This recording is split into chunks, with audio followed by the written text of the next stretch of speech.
청취자 룩시님의 실제 경험담으로 제작된 에피소드입니다.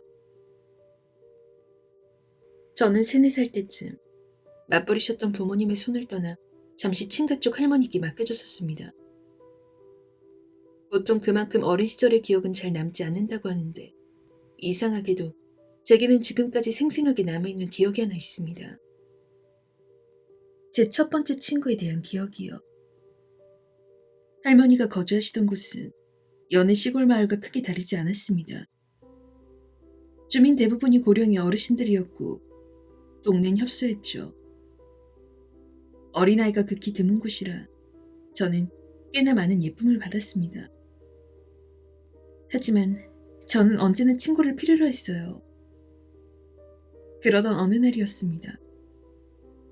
저는 할머니와 할아버지께서 농사일을 나가시고 나면 언제나 동네를 한 바퀴 돌아다니곤 했습니다. 차가 다니는 위험한 곳도 아니었거니와 운이 좋으면 구멍가게를 하는 옆집 할아버지가 아이스크림을 주시기도 하셨거든요. 슬슬 집으로 돌아가려는 그때 냇가에서 제 또래로 보이는 어린 아이와 마주쳤습니다. 하얗고 귀여운 강아지 한 마리를 데리고 나왔더라고요. 잔뜩 신이 난 저는 그 아이에게 다가갔습니다. 저희는 그날 친구가 되었죠. 저는 그 아이가 저와 비슷한 처지라고 생각했어요. 동네 어느 할머니의 손녀겠거니 하고 말이에요. 저는 친구와 함께 동네 이곳저곳을 돌아다니기 시작했습니다. 이미 다 둘러보고 온 곳인데도 둘이라 더 재밌더라고요. 구멍가게 앞을 지나치는 순간이었습니다. 종종 아이스크림을 주신다던 옆집 할아버지가 가게 앞에 나와 계시더군요. 할아버지께서는 새로 사귄 친구의 모양이구나 하시며 친구의 강아지에게 사료 몇 줌을 내어주셨습니다. 그리고는 제게 아이스크림 하나를 냉동고에서 꺼내 쥐어주셨죠. 제 옆에 친구에게도 하나 주시면 안 되냐고 묻고 싶었지만 할아버지는 날이 덥다며 가게 안으로 들어가 버리셨어요. 아쉽긴 했지만 아이스크림은 나눠 먹으면 되는 거니까요. 감사 인사를 남기고 저희는 구멍가게를 뒤로 했습니다. 다음날 냇가에서 친구를 또 만날 수 있었습니다. 저는 친구에게 물었죠. 너희 엄마 아빠는 어디 계시냐고요.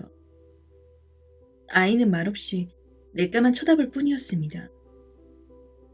어린 마음에 괜히 심통도 나고 무섭기도 했지만 그리 오래가진 않았어요. 두 번째 질문에는 곧장 답을 해주었거든요.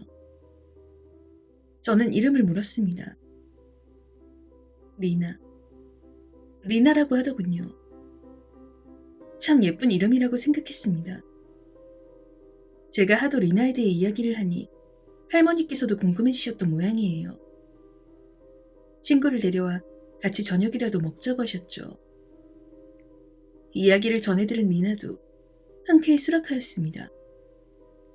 그렇게 같이 저녁 식사를 하기로 한 날, 친구는 저를 쫓아오다 문 앞에서 발걸음을 멈췄어요. 그리고 제게 이런 말을 했습니다. 문을 넘어가는 순간부터 우리는 투명인간 놀이를 하는 거라고. 할머니 할아버지는 자기를 보지 못할 거라고 말이에요. 어린 마음에 정말 멋지다고 생각했습니다. 집 안으로 들어서자 할머니 할아버지께서는 리나의 강아지에게 우리 아이랑 놀아줘서 고맙다고 이야기하시더군요.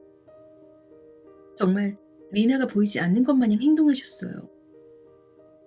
그렇게 식사를 마친 뒤 저는 리나를 배웅해 주었습니다. 리나는 이제 부모님에게 돌아간다고 이야기했어요. 그리고는 제게서는 가져가지 않겠다 라고 말했습니다. 솔직히 잘 이해가 되지 않는 말이었지만 가겠다는데 어쩌겠어요.